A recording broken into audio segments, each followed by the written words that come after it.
Hello everyone, আজ বানিয়েছি আপনাদের জন্য একটা খুবই সহজ পদ্ধতিতে আর বাড়িতে থাকা উপকরণ দিয়ে আইসক্রিমের রেসিপি।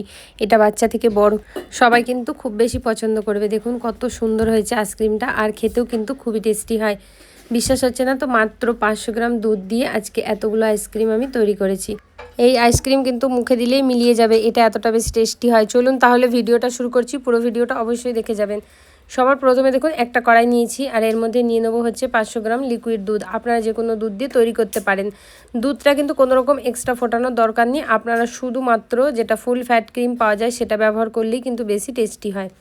500 গ্রাম দুধটা আমি এখানে ফুটাতে রেখে দিচ্ছি, ততক্ষণ চলে যাব নেক্সট প্রসেসে। আমি দেখিয়ে দিচ্ছি আর এর জন্য কী কী লাগবে।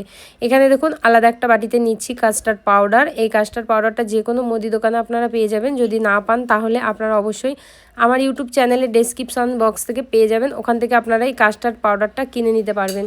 আর এই কাস্টার্ড পাউডারটা দিয়ে কিন্তু শুধুমাত্র আইসক্রিম না, অনেক রকম কেক আর ফ্রুট কাস্টার্ড অনেক কিছুই তৈরি করা যায়। আপনারা যদি রেসিপিগুলো দেখতে চান তাহলে কিন্তু অবশ্যই আমার কমেন্টে জানাবেন, আমি আপনাদের এই রেসিপিগুলো দেখাবো। বড় চামচের এখানে 1 চামচ মতো কাস্টার্ড পাউডার নিয়ে নর্মাল জল দিয়ে এটাকে কিন্তু খুব ভালো করে পাতলা করে গুলে নেব। কাস্টার্ড পাউডার কিন্তু গোলা এখানে কমপ্লিট হয়ে গেছে। এবার কাস্টার্ড পাউডারটাকে আমরা আলাদা রেখে দিচ্ছি সাইডে। দুধ দেখুন এখানে ফুটে এসেছে সুন্দরভাবে। যখন দেখবেন যে দুধটা ফুটে এসেছে, এক্সট্রা করে আর কোনো রকম বেশি ফোটাতে হবে না, তখন দিয়ে দিতে হবে পরিমাণ মতো চিনি। এখানে যেরকম মিষ্টি খেতে চান সেই অনুযায়ী আপনারা অবশ্যই চিনিটাকে ব্যবহার করবেন। চিনিটা দিয়ে একটু নাড়াচাড়া করে দেবেন, সঙ্গে সঙ্গে দেখবেন চিনি গরম যেহেতু দুধ সঙ্গে সঙ্গে গুলে যাবে। তারপরে কিন্তু যে কাস্টার্ড পাউডারটা আগে থেকে গুলে রেখেছিলাম সেটাকে এর মধ্যে দিতে হবে। দেওয়ার আগে আপনারা একবার এইভাবে মিক্স করে নেবেন, না হলে কাস্টার্ড পাউডার কিন্তু বাটির তলার দিকে কিন্তু অনেকটা জমে যায়। আর দেওয়ার সাথে সাথে কিন্তু আপনাদের সুন্দরভাবে এটাকে অনবরত নাড়াচাড়া করতে হবে, না হলে কিন্তু দলা পাকিয়ে যাবে আর এটা কিন্তু খেতে ভালো হবে না। তাই অবশ্যই এটাকে এইরকমভাবে কিন্তু অনবরত নাড়াচাড়া করে করে আপনাদের কিন্তু এটাকে রান্না করতে হবে ঘড়ি ধরে 2 মিনিট মতো। মিডিয়াম হাই ফ্লেমে এটাকে আমি 2 মিনিট মতো রান্না করছি। দেখবেন যে এটা ফুটবে সুন্দরভাবে, তখনই ভাববেন যে এটা পারফেক্ট একদম হয়ে গেছে। এবার আমি দিচ্ছি কিছু ড্রাই ফ্রুটস, যেমন দিচ্ছি কাজু আর পিস্তা। আপনাদের মন পছন্দ অনুযায়ী ড্রাই ফ্রুটস এই সময় দিতেও পারেন, নাও দিতে পারেন, টোটালি অপশনাল। এটাকে ভালো করে ফোটানো হয়ে গেছে, এখানে 2 মিনিট হয়ে গেছে। এবার কিন্তু এটাকে আমি গ্যাসটা অফ করে দিয়ে রেখে দেবো। যতক্ষণ না এটা পুরোপুরি ঠান্ডা হয়ে নর্মাল টেম্পারেচারে চলে আসছে না, ঠিক ততক্ষণ এটাকে আমাদেরকে এইভাবেই রেখে দিতে হবে। তো এটা দেখুন রেখে দিয়েছিলাম, আর এবার আমি এটা কিন্তু পুরোপুরি নর্মাল টেম্পারেচারে এসে ঠান্ডা হয়ে গেছে।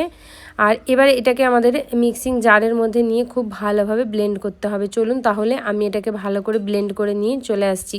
এই সময় যদি আপনারা দিতে চান তাহলে ফ্রেশ ক্রিমও দিতে পারেন, ফ্রেশ ক্রিম দিলে এটা আরও বেশি টেস্টি হয়। বন্ধুরা, যদি ভিডিওটা এতক্ষণ ভালো লেগে থাকে তাহলে অবশ্যই একটা লাইক দিয়ে দেবেন, আমার চ্যানেলটা সাবস্ক্রাইব করবেন। যদি ইউটিউব থেকে দেখেন আর ফেসবুক থেকে দেখলে অবশ্যই আপনারা কিন্তু ফলো করে নেবেন। আর ভিডিওটা আপনারা সেভ করে নিন, যাতে আপনারা পরে দেখে এই রেসিপিটা তৈরি করতে পারেন। এই গরমে কিন্তু এই আইসক্রিমটা অবশ্যই একবার বানাবেন, খুবই কম খরচায় অনেকটা আইসক্রিম আপনারা তৈরি করতে পারবেন। এখানে খুব সুন্দরভাবে ব্লেন্ড করে নিয়ে চলে এসেছি, দেখুন একদম স্মুথ কিন্তু এটা ব্লেন্ড হয়ে গেছে। এবার এটাকে আমি কাঁচের কন্টেনারে এটাকে আমি জমাবো। আপনারা চাইলে যে কোনো স্টিলে বা কাপে বা বাটিতে এটাকে জমিয়ে নিতে পারেন। তো এখানে আমি আরও একটা ছোট কাপ আছে, সেটার মধ্যেও কিন্তু আমি এখানে জমাবো। আইসক্রিম বা কুলফি এরকম কাপে দেখতে সুন্দর লাগে, আমার কাছে এই কাপটা অ্যাভেলেবেল ছিল। আপনাদের কাঁচের যে কাপগুলো থাকে চায়ের, সেগুলোর মধ্যেও কিন্তু জমাতে পারেন।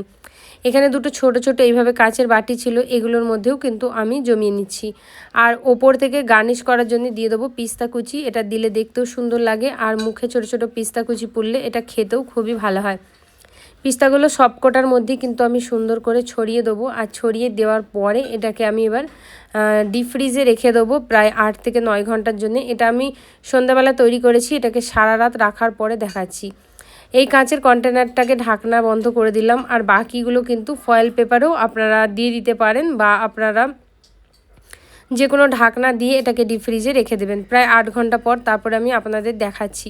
দেখুন কি সুন্দরভাবে কিন্তু 8 ঘন্টা হয়ে গেছে, আর আইসক্রিমটা একদমই পারফেক্টভাবে কিন্তু জমে গেছে। কতটা সুন্দর কালার এসেছে নিশ্চয়ই দেখে আপনারা বুঝতে পারছেন। আপনারা এগুলোকে স্কুপে করেও তুলে সার্ভ করতে পারেন, বা এরকমও খেতে পারেন, বা পিসও আপনারা এটাকে কেটে নিতে পারেন। খুবই বেশি টেস্টি হয়। অন্তত আমার রিকোয়েস্টে একবার এই আইসক্রিমটা তৈরি করে দেখবেন, কেমন লাগলো অবশ্যই কমেন্ট বক্সে জানাবেন। আর আপনারা যদি অন্য কোনো ধরনের রেসিপি দেখতে চান তাহলে কিন্তু অবশ্যই পেজটাকে ফলো করার রিকোয়েস্ট থাকলো। ভালো লাগলে লাইক কমেন্ট শেয়ার করতে আপনারা কিন্তু একদম ভুলবেন না। আর কোনো রকম প্রোডাক্ট কিনতে চাইলে আমার ইউটিউব চ্যানেল ডেসক্রিপশান বক্সে দেওয়া থাকে, সেখান থেকে অবশ্যই আপনারা সরাসরি কিনে নিতে পারবেন। পুরো ভিডিওটা দেখার জন্য আপনাদের অসংখ্য অসংখ্য ধন্যবাদ। ভালো থাকবেন আর সুস্থ থাকবেন।